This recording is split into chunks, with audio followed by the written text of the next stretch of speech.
presented by Namuna Music.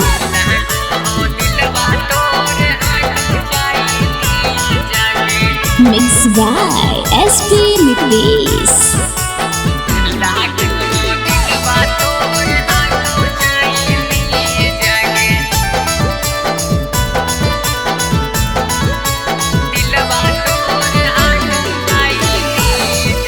नमूना recording studio Rajgir.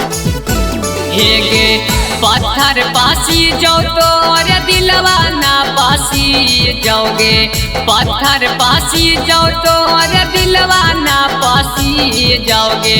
लागो हो दिलवा तोर हाको चाइनी जागे। लागो हो दिलवा तोर हाको चाइनी जागे।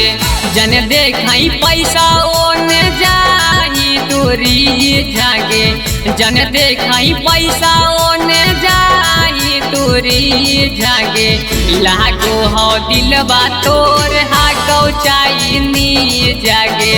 लागो हो दिलवा तोर हाको चाइनी जागे। लागो हो दिलवा तोर हाको चाइनी जागे। लागो हो दिलवा तोर हाको चाइनी जागे।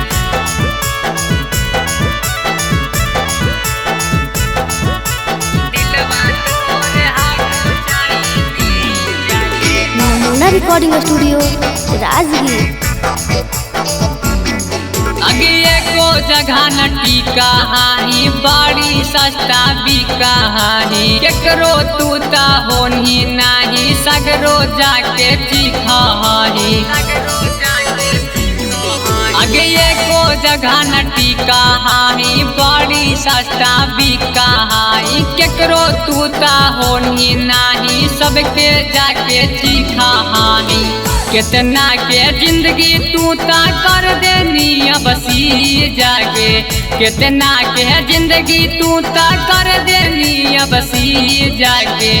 लागो हो दिलवा तोर हाको चाइनी जागे। लागो हो दिलवा तोर हाको चाइनी जागे। लागो हो दिलवा तोर हाको चाइनी जागे। Mixed by SP Nitish. लागो हो दिलवा तोर हाको चाइनी जागे।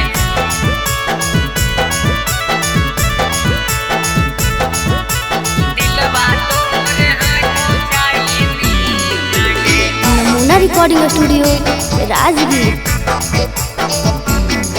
अगे बहिया तू देखा के छौड़ी ले ही हमरा ठग गे। अगे हमरा छोड़ के छौड़ी जाही दूसरे से बात गे।